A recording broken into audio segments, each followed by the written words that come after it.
Good evening, dear viewers of the Sompon Global TV. This is another Monday evening where we talk Africa and we talk equally on Agenda 2063. This evening, I remain your host, Mbolifor Elvis Mbolifor, and we'll be having as panelists today Penelope Kapere, who is always there, and equally Daniel Bakari. And our topic for this evening is an integrated continent with free movement of people. Is the issue of xenophobia no more a threat to African values? Is the issue of xenophobia no more a threat to African values? And you may like to know actually what xenophobia is before my panelists are coming in. And we can say that xenophobia is a perceived fear, hatred, or dislike of a non native or foreigner in a particular country. Or you can simply say that it is a rejection of outsiders. Xenophobia has become a recurrent phenomenon in Africa. It often occurs with several consequences of life on lives and properties, as well as international diplomatic relations. Although globalization has reduced the world into a conscious or concise village where everyone is recognized as a global citizen, ethnic and identical consciousness still define the basis for cross-border interactions. The search for greener pasture, defined in terms of economic prosperity through gainful employment and self actualization, access to modern infrastructure, and academic pursuits usually exacerbates immigration. However, the citizens of whose countries tend to display hostility and hatred towards non nationals as competition for resources become tense. Xenophobia, therefore, can unscrupulously impact the political and economic development aspirations of African people and governments and erode the basis of Pan African relations that have defined Africa's struggle against colonization, apartheid, and slavery. Xenophobia is currently fed by such theories and movements as national preference, ethnic cleansing, by exclusions, and by desire on the part of communities to turn inward and reserve society's benefits to share with people of the same culture or same level of development. Ladies and gentlemen, this evening we'll be looking at whether the issue of xenophobia is still a threat to African values. We want to see whether Africans or Africans are free to move around their own African continent without being treated as foreigners in their own land. I welcome again Daniel Bakari, who is there with me already in studio. We have Penelope, who is joining us. Welcome, Penny. It's a Thank you. pleasure that you're with us, despite the pain that you're going through. We thank you for the Pan African spirit and the fighting spirit that you are there to always push this Agenda 2063 to the heights that we desire it to be. We take Bakari, who is going to introduce himself again. He was on. Okay, thank you very much. Good evening, people and viewers at home. I'm Daniel Bakari. I am a development cooperation expert based in Germany. And I used to be with the German African Business Association as a project manager for the Anglophone Africa. And I currently run a small business of my own in Osnabrück, Germany, where I'm based. You're welcome so much, Penny. A word from you before we get into the debate proper. Well, yeah, thank you for having me, and I'm excited for this debate. I am in a weird position because I lost my brother today. I lost the most loved, most Pan-Africanist, most, I can't even explain and put into words the way he loved Africa. Mandela Kapere, he's of late now. But yeah, so I know he would have wanted me to carry on, that this is the reason I'm here today, but it is very difficult. But thank you. Thank you for being there. Since we are promoting Pan-Africanism, can we have some few seconds just to, honor Mandela Kapere, please? That's so cute.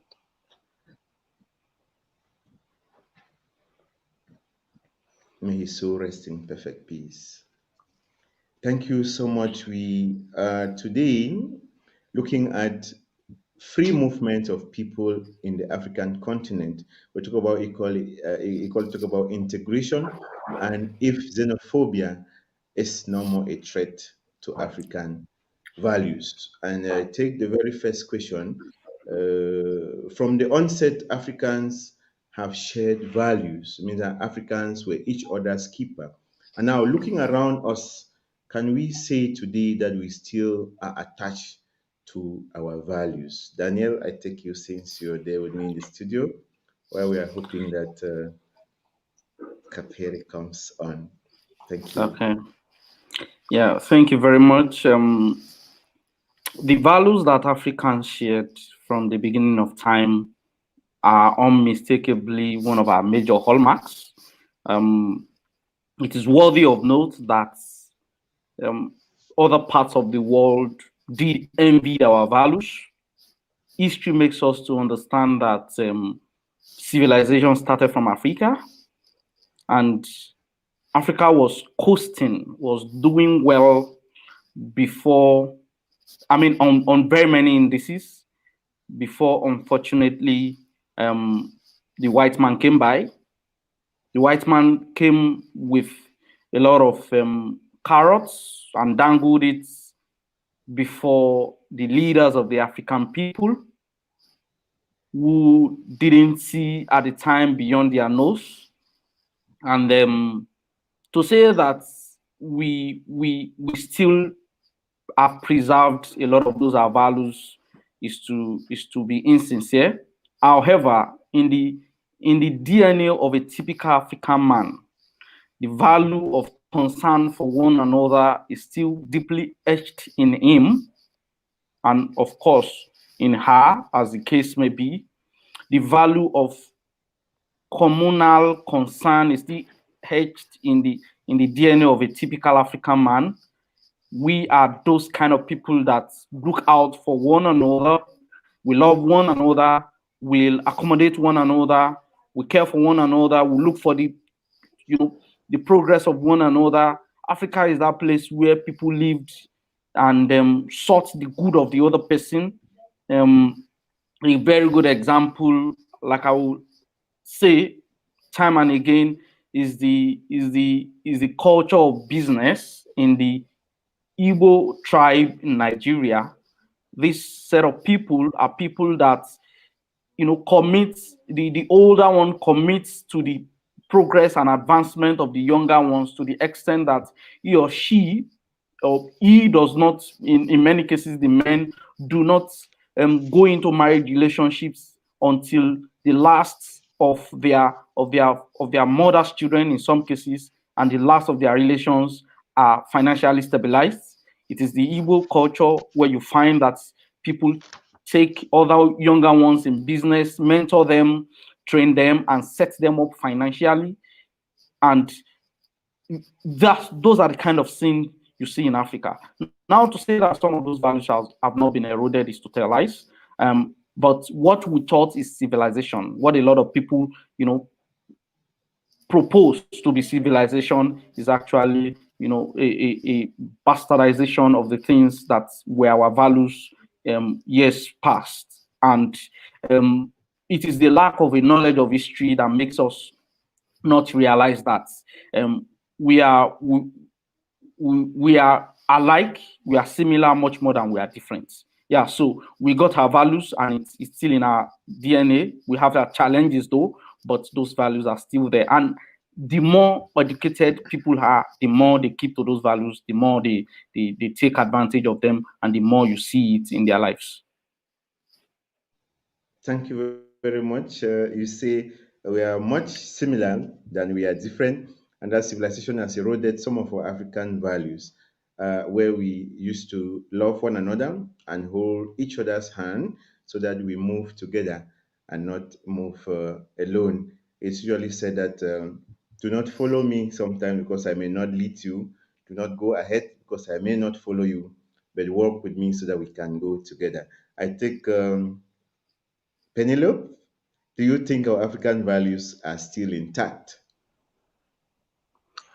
I believe they are. I just believe that there's somewhere along the way, I think we have forgotten who we are. And I mean, with the case of xenophobia, I would particularly want to mention South Africa and Nigeria. And it's saddening that in 2020, this is the issue that we have. Um, for me, particularly, xenophobia is a crime against humanity, and it's a crime that we're doing to ourselves as Black people, as Africans. It does not necessarily affect anyone else as it does us as Africans. And it's a shame that um, we're crying out to our African brothers and sisters not to kill one another. And the core issue with us is to do with resources and unemployment.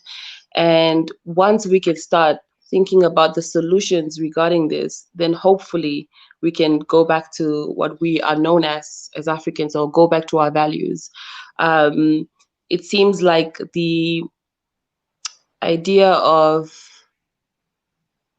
democracy or the capitalist system has brought such inequality within ourselves that we are now turning against ourselves to kill each other, and it's saddening. So just echoing what was said, is it's finding a medium where we challenge one another to remember who we are and remember our values and go back to that. But it comes with practical, realistic views, and looking really truly at what is the cause.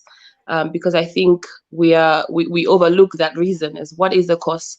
And once we can think about the causes of xenophobia, we can start tackling and providing solutions. And I think that's the thing that we need to deal with here. It's inequality in resources and unemployment, and that's what we need to start focusing on.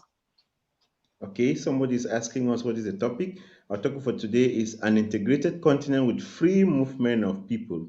Is the issue of xenophobia no more a threat to African values? And I was just going to ask whether we can say without hesitating that this, with the aspiration of 2063, we seek an integrated Africa, prosperous and peaceful Africa, whether we can say without any fear or favor that despite other areas where we have xenophobia, some of the African countries really succeeding in becoming or in having regional integration, because xenophobia will not be so alarming in other countries. So are these other countries or African countries really succeeding when we talk of regional integration? Penny. Sorry, repeat that, Bob Oliver. Can we say without hesitation that Africans or African countries are successful when it comes to regional integration? I think we have tried, but like I indicated, South Africa has shown that um, there are some African countries that are unable to cooperate in that integration. And if we stand back to what has caused that, we could question whether colonialism has had some sort of trauma on our people that we're not dealing with on just a social and psychological level that we have overlooked. We have also overlooked the power of capitalism, the inequalities that is happening between South Africa, places like Namibia. And then you talk about also governance, for me, what strikes me and that hurts is a lot of the people who migrate are usually migrating because there's a lack of resources or accessibility to certain things in their own countries. So they then they feel the bug twice, in a sense, because they are forced to go to another country, leave their homeland, and then also struggle in that country. And then for me, what's disheartening is when you're in a place like Europe, and I think we're all, like my friend and myself today are in Europe, they don't care where you are from in Africa. They just know that you're Black. I give you an example. For the BBC, I had a friend. She was from Nigeria. She was born and bred here in the UK. I'm not. We had two different realities, but they would mistake both our names. They would mistake both who we were. And for me, it shows, and I'm saying that example to show to you that the world doesn't care, what part of Africa you are. They just know that you're African. And if we cannot govern ourselves in Africa and see ourselves as one people and actually respect one another as one people, and as my friend said, that love each other and care for ourselves like we used to, we are doing a disservice to ourselves, to the world, because they would love to see us in that position of, targeting one another, when really the real issue here is about resources and inequality. And the real question is, in most of these countries where they're not integrated, who owns the resources? And when you're talking about the SADC area, which is where I'm from, in Namibia, we know that the inequality is based on land that has been repossessed and is in the hands of white settlers. So, and even the opportunities, when you talk about investments and companies, most of them are from white settlers.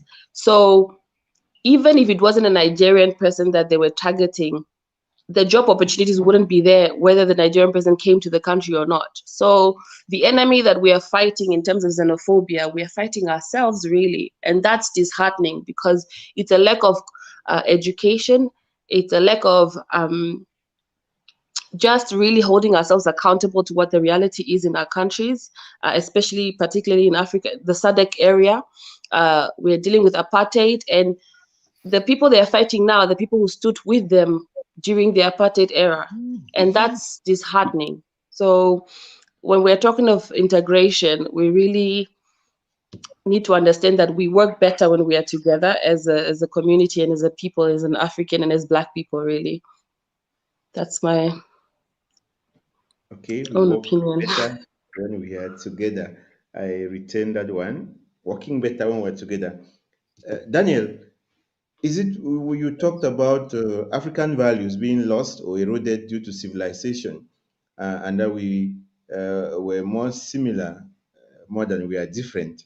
Do you think it is worth the pain to carry on with the 2016 vision, which aims at an integrated, prosperous, and peaceful Africa by 2063? Okay, thank you very much. Absolutely, the Agenda 2063 has got good intentions. The Agenda 2063 is Africa's blueprint and master plan for transforming Africa into the global powerhouse of the future. It is the continent's strategic framework that aims to deliver on its goal for inclusive and sustainable development, and is a concrete manifestation of Pan-African drive for unity. However, whether it will be actualized or not is a different ballgame, and this rests in the hands of the players. By the players, I mean the leaders of the African people. They have a lot to do in this respect. African leaders need, like, immediately, the Germans will call it sofort. They need immediately to stop paying lip service. When you hear the kind of things that some African leaders do, you are ashamed for them, and you pity them, because as a matter of fact, it is only a debased level of reasoning that makes one does that.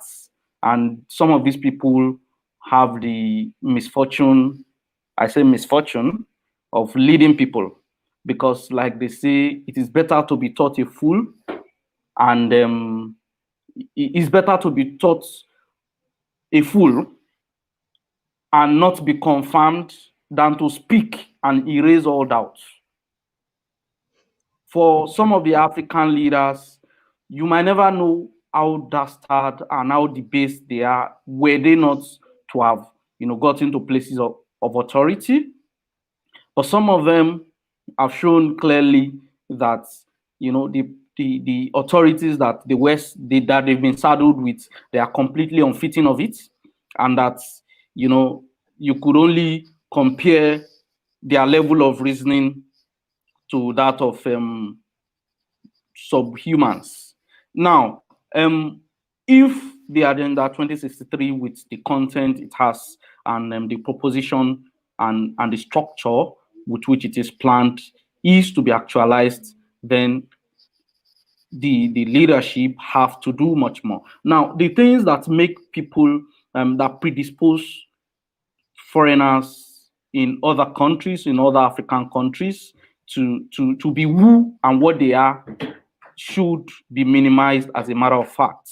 except for persons that are there on highly professional purposes that are in other country because they have professional reasons to be there. A bulk of the people are there because, like my sister said, they lack the resources to make life convenient for them in their countries of origin. Look at the droves of people that move out of Nigeria every day because there are some set of people that are completely irresponsible. You can common daily living is not guaranteed in Nigeria, and we have a government that is totally shameless, totally shameless.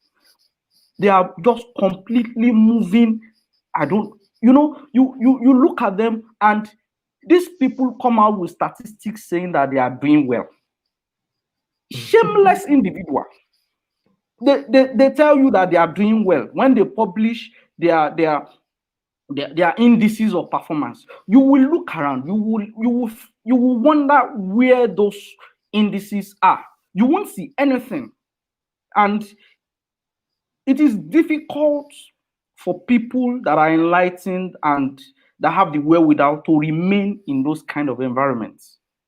Nigeria is a massive place by way of population, and the youth, the people are gifted, they are talented, they are multifaceted, the culture is rich and diverse, and they have just been unfortunate. We have just been unfortunate to be saddled with a group of people that only have, skin covering them, but what lives in them is far below, what animals perpetrate. So when Daniel, let me when come when back you to see you. leaders like that, Daniel, is it? let me get back to you. Let me get back to you. Today we are looking at xenophobia, and we say it is perceived as fear, hatred, or dislike of non-natives or foreigners, or simply put, as rejection of outsiders. But when we look at xenophobia, actually, we see that it is Africans hating Africans. Should we change the term to Afrophobia? What do you think? Is it better to say Afrophobia, hatred for Africans, or it is better xenophobia? Because I see it as Afrophobia. What do you think, Daniel? Okay, I think it's just a question of semantics. Whatever we decide to call it, whether it is Afrophobia or xenophobia, we define it. Um, Afrophobia, as it sounds, it's just dislike and distaste for anything African. It could have been perpetrated by an African, it could be by someone else.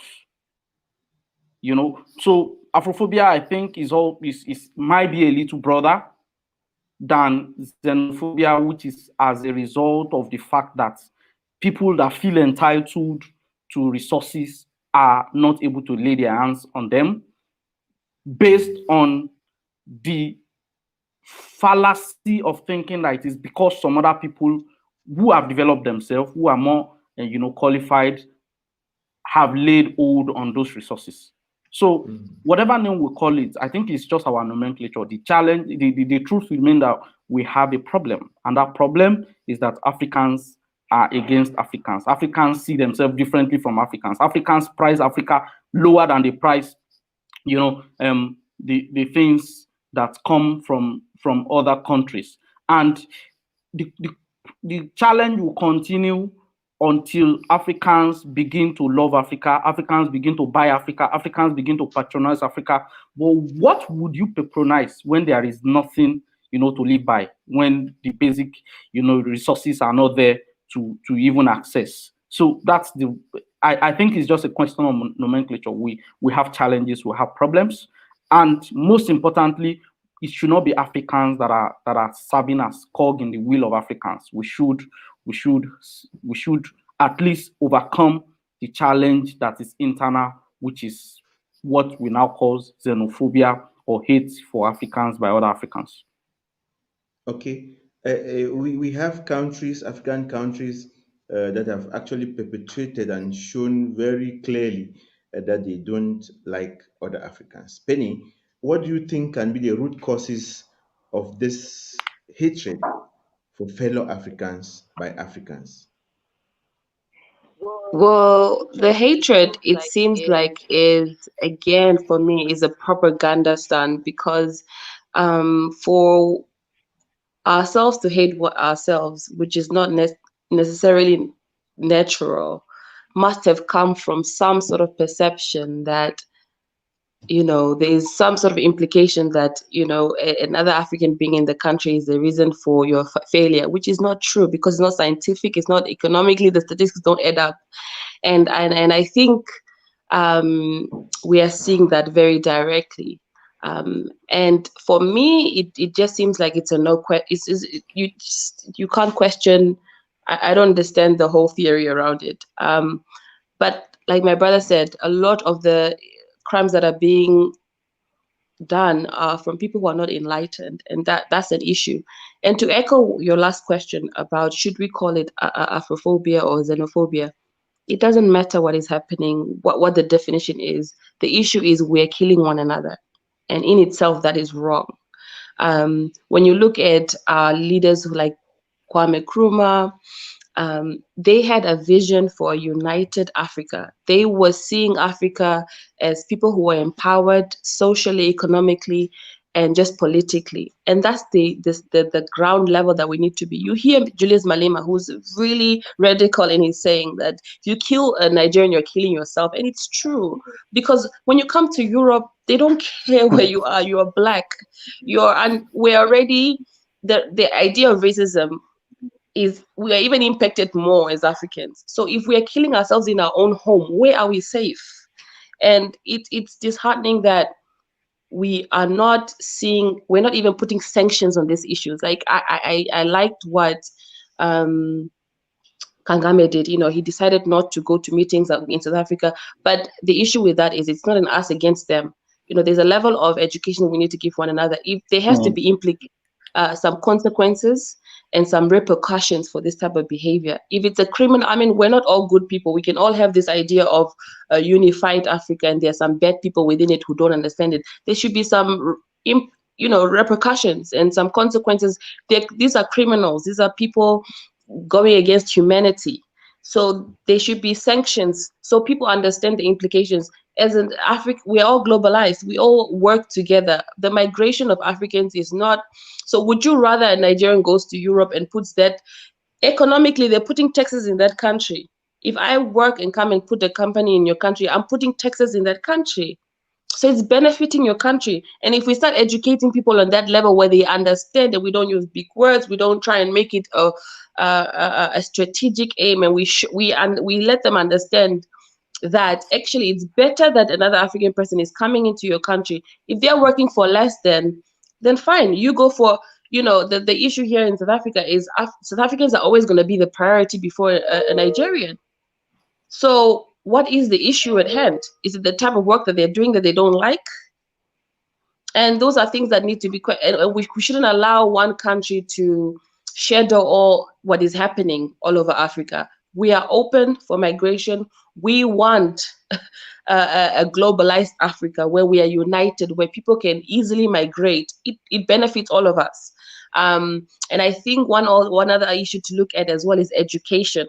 The education structure needs to be changed. We need to come to a point where we are teaching people in a language where we all understand each other, because everything here now we are learning in English. We are learning to work with the English system. We're working, our systems are not working to benefit us as Africans, and that's the issue. And a lot of people are failing. So the people who are fighting these foreigners and claiming, that they are against them, most of them have failed in the school system that we implemented, that is usually Anglo-Saxon.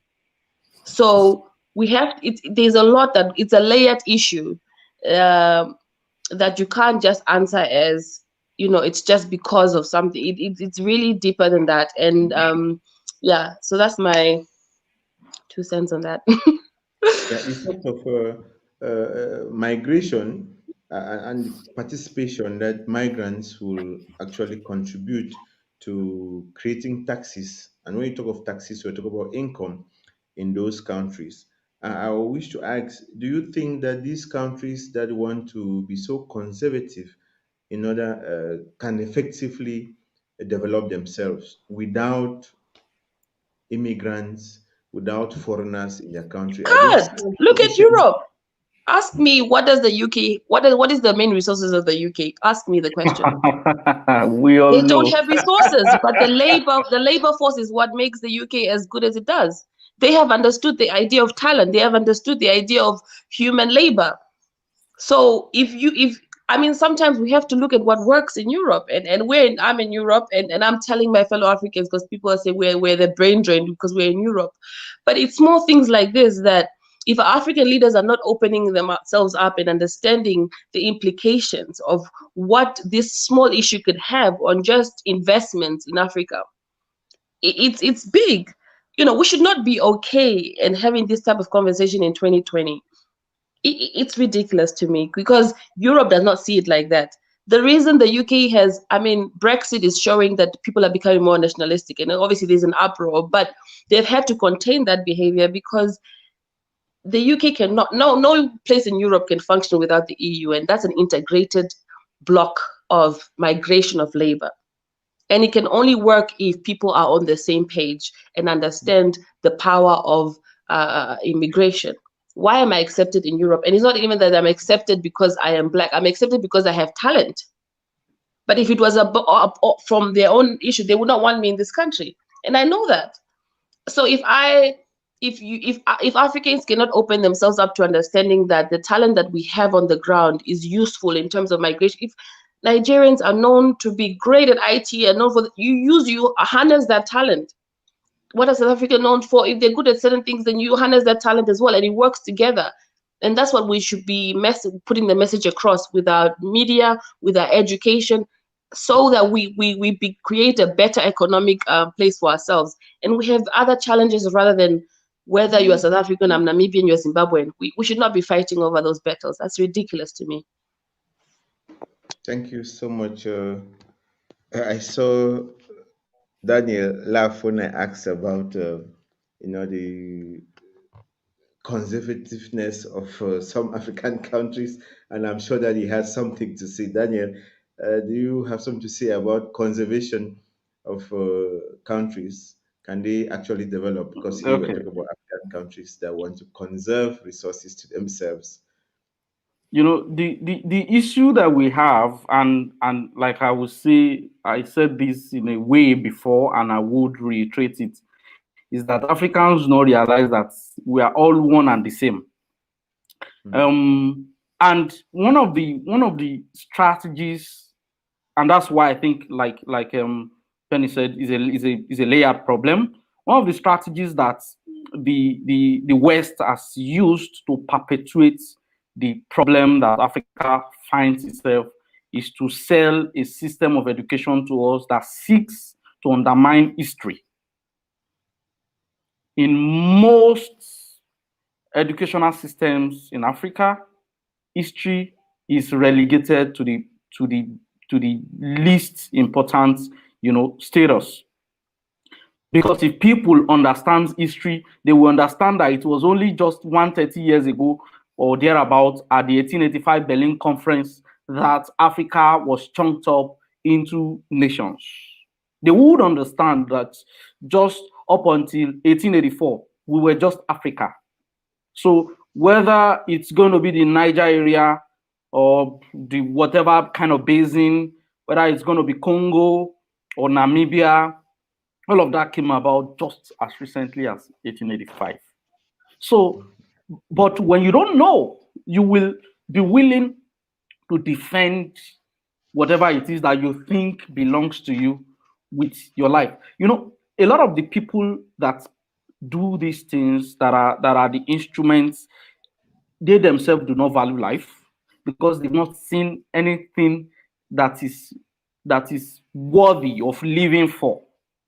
And this traces back to how much life is worth in those countries, in those places where those people find themselves. When a father that has failed, in this case now the government, when a father that has failed alludes to factors like the weather or the environment where he finds himself, to make excuses for his failure in his fatherly role, then you will see that it is very unlikely that he's going to be able to trace his way back. When African governments cannot stand up to their responsibilities, it's going to be difficult for those environments to have enabling situations that can help the citizens do better. So the citizens that think that this belongs to us, not knowing that this is also their father's children. But before they were born, their father's children has been excommunicated and thrown into exile by the people that sought to destroy their father's dynasty. So it is lack of knowledge, it is ignorance, and there is history is not being taught to the younger ones, and of course, for people that are not educated, they don't value their life, they don't see any value in life. And how are you going to value the life of another if yours does not worth a penny to you? So I had to ask whether an African who is a foreigner in another country could fully integrate himself and participate in the development of the host country. And Penny already answered that depending on your capability and your potentials and your input, you can actually change the hand of time and make things work for that country, because by creating companies in that country, you equally generate income, you generate taxes. That goes a long way to improve the lives of others who are around you. Talk less of employing other people who are working with you. Thank you so much. We are talking about free movement of Africans in their own African continent, and if hatred for Africans is still a threat today. And we are citing already some African countries that are still hating your people. And like you said, hating ourselves or killing a Nigerian or Cameroonian or Ghanaian is killing your own self. We are one and we are from the same origin. Thank you so much for being there. I'm happy that all of you, two of you are always there, and when you are there, it's always so resourceful. So, is xenophobia still a threat to Africa?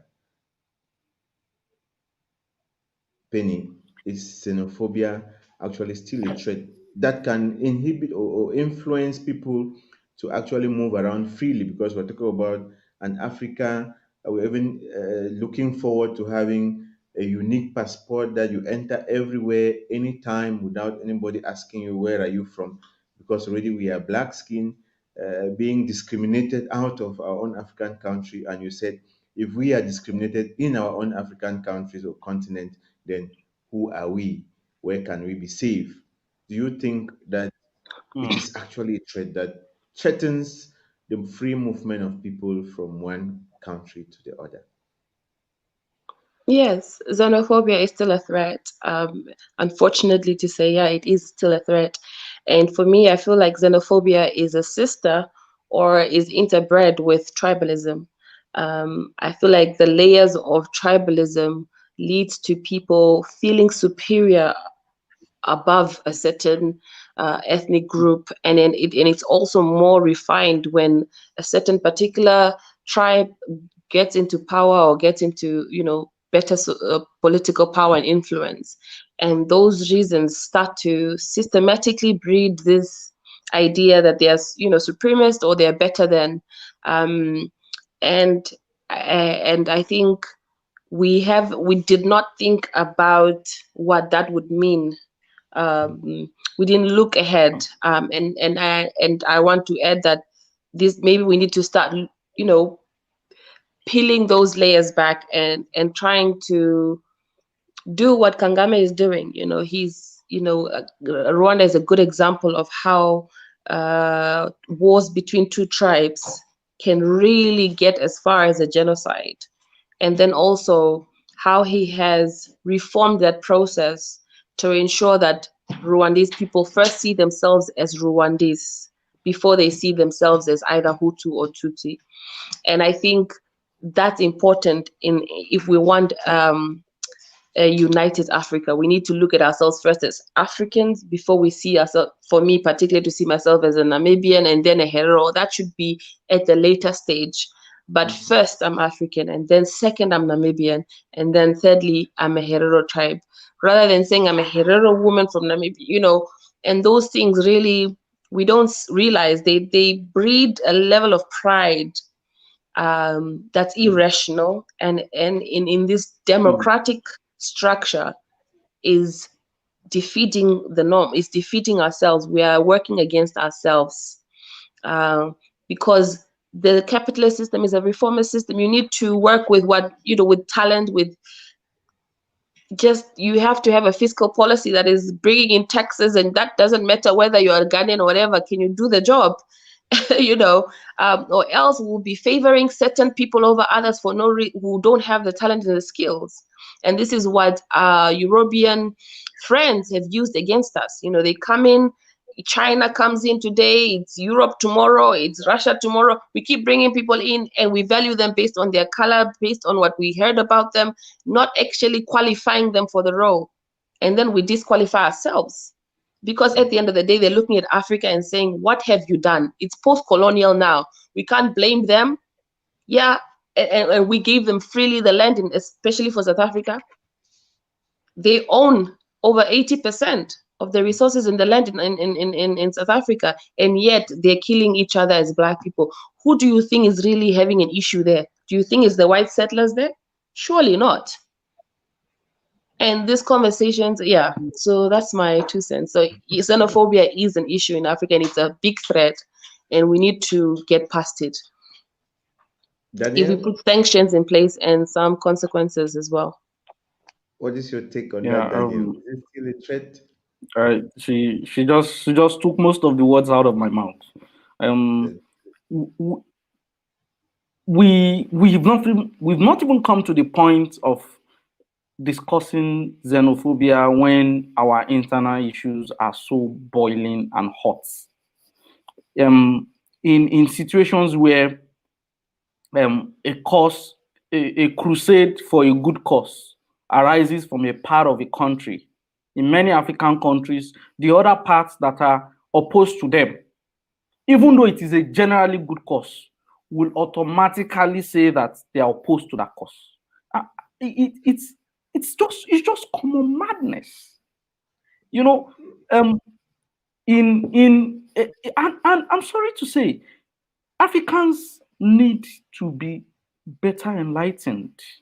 I'm going to take a cue from the NSAS protest that happened in Nigeria, where a group of weak-minded, spineless set of leadership commanded that young people who have their future lying ahead of them, you know, before I even say that, incidentally, that same week that the massacre happened, some people have cautioned us not to use that word massacre, but I don't know how you want to explain it, that people raising the flag of a country were shot by military officers that swore to defend them. It's not we shouldn't sugarcoat such things. Now, that same week that happened, a group of people, two young boys, let me say, that fit the description of the people that SARS would pick up and kill and bury their bodies and make their parents search for their bodies in a pool of lifeless, bodies. Two young boys that fit that description sold off a company called Paystack to Stripe, a Silicon Valley, type of company based in the US. And where I'm going is that some of those people that were killed at the Lekki Gate in Nigeria, some of those young people have the potential to have birthed economic gain that is worth millions and perhaps billions of dollars, but they've been wasted. So, and where the reason why I brought this up was that a group of people, of course, sponsored by mindless politicians, but a group of people based in the northern part of Nigeria rose up to say, and in fact, shamefully to say, the northern governors, we have governors in Nigeria, we have states in Nigeria, and they are governed by governors. The northern governors said that they oppose end SARS. How could governors? There is something called diplomacy and wisdom that is supposed to come with age. So you would expect that governors are reasonable and mature enough, given their supposed age. Northern governors went to the Federal Capital Territory to say that they oppose the end SARS movement. And that is because the end SARS movement originated from the southwest of Nigeria. And you are talking about xenophobia when our intertribal wars are hot and they are brimming with fire. So you begin to wonder, who did this to us, Africa? How did we get here? It's just, and that analogy is just one out of very, very, very many.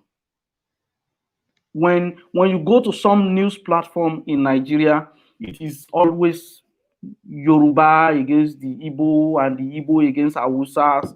They forget that every person has got their good qualities, and every person has got the features that make them who they are.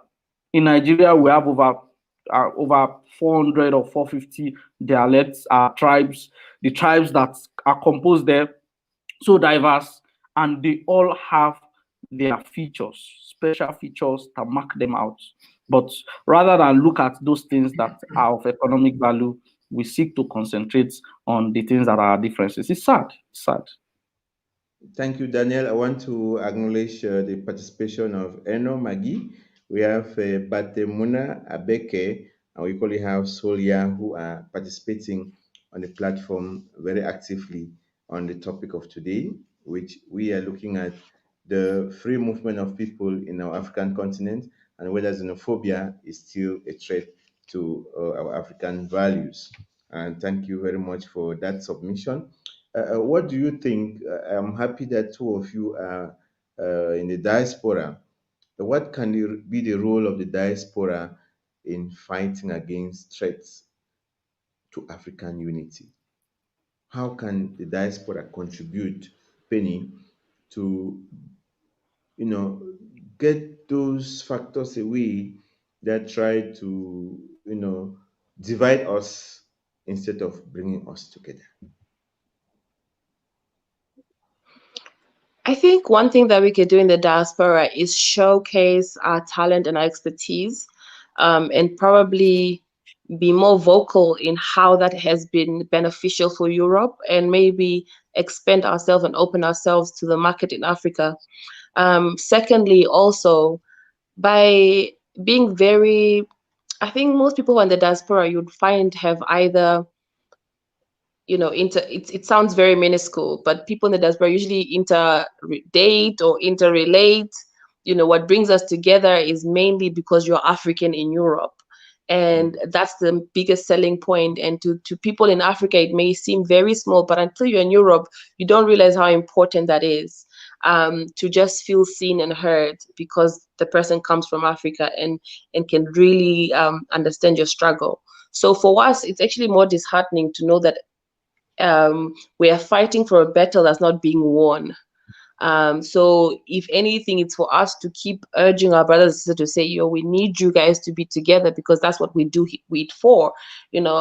If we are talking about Pan-Africanism, the whole aim is to come back home one day and to bring all the things that we've learned back to the motherland. But if we're coming back to the motherland and it's all still chaos and distracted, and then this is why the Year of the Return was such a great movement, and we showcase that people are ready in the diaspora to want to come back. It just needs Africa to get itself ready for us. this is why Nana Akufo-Addo is such a great president, because he knew that there was talent. He was coming to all these conferences. He was seeing all these vibrant Africans who were, ready to come home. And the whole Afro Nation has become a thing. People are asking, when is it next? It shows that there is a desire for, there's a space for people in the diaspora to try and come back. But we need Africans to get on the same momentum. And I think for us to get to that space is people just changing their mindsets. We're trying as hard with all these debates to try and change people, to try and make them understand how important it is that they're on the same level playing field, that they understand that togetherness is what will drive Africa forward.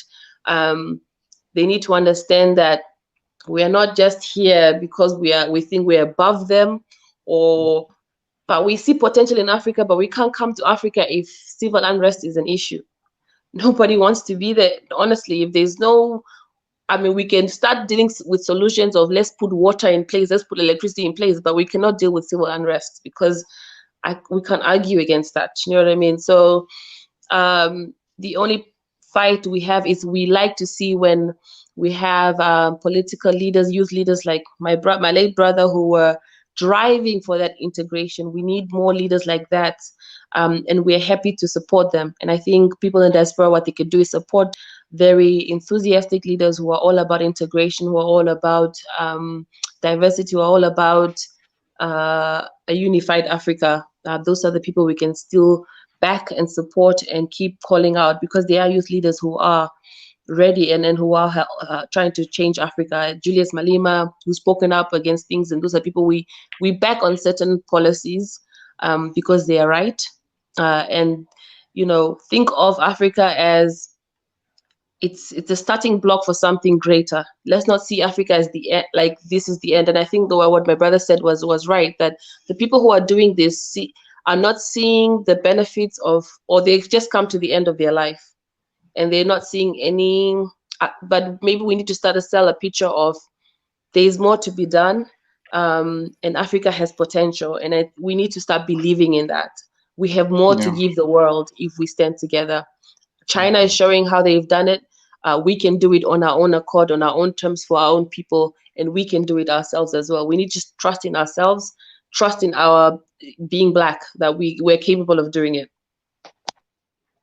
You talked of showcasing our talent and expertise. Appreciate us, share knowledge, because last week we were talking about sharing knowledge. That is worth nothing if you have knowledge and you don't share, because as you get older, the talents you have may just die with you. So it is good to share knowledge and equally trust in ourselves. Daniel, what will you say is the role of diaspora in uniting Africa? Thank you very much for that question. To be honest, I think that while some good number of people back at home have a picture of what the life they desire should look like, a great number of them do not. So diasporans have it on their shoulder as a responsibility to hold up the right picture for the people back at home, because there is just so much you can take. Very many people in African nations are traumatized, and that is their everyday experience. So if one has to contend with procuring the resources of everyday life, it's difficult to think beyond that point. And that's one of the challenges that the diasporans do not face. Diasporans have the privilege to speak truth to power. In the course, I'm still going to cite the NSAS protest. It's one of the things that shook the government of Nigeria to its foundation, I believe, because they've never seen that level of sensitization among the youths, was that the young people were so organized. The government blocked the Nigeria Spent Naira, the Naira account of donations made to keep people going at the NSAS protest grants. people switched immediately to Bitcoin and other forms of forex funding. And who do you think was the brain behind that? A lot of diasporans. And the organization was so impeccable. It was so, you know, it was so, I'm looking for words to qualify it. It beats the government's intervention down to below the below sea level. And of course, in the course of, even though this is a negative thing, in the course of the NSAS protest, storehouses where foods were kept for people, palliatives as they were called, were kept for people to be distributed to people, were discovered in the course of the looting. Of course, that led to looting. And suffice it to say that it was the government of Nigeria that supposedly sponsored the hoodlums that attacked the SARS protesters at first. Of course, when you have situations like that, it went beyond, the control of the SARS protesters, and security and order broke down. So the NSAS, the diasporans have it as responsibility to speak truth to power, because they, in a way, are insured from arrests, which in a way is not supposed to be feared by any person that is seeking freedom. However, when a person is incapacitated by reason of arrest or incarceration, then the work cannot go on. But diasporans have everything at their disposal. And it's beautiful that Nigerians all over the world stage protests in the embassies of Nigeria in the countries where they find themselves. Fantastic, wonderful. And those are some of the things diasporans. And then, of course, like I said earlier, a person would find it difficult to survive if he thinks of his death. So as many people as you can help to escape the quagmire that they find themselves, either physically or mentally, is what diasporans should do. Of opportunities that people back at home can enjoy, either remotely or physically. Let them get out of there first. They will be, their reasoning will be reset the moment they get out. And if you help the right set of people, it will not be brain drain, it will be brain gain for Africa.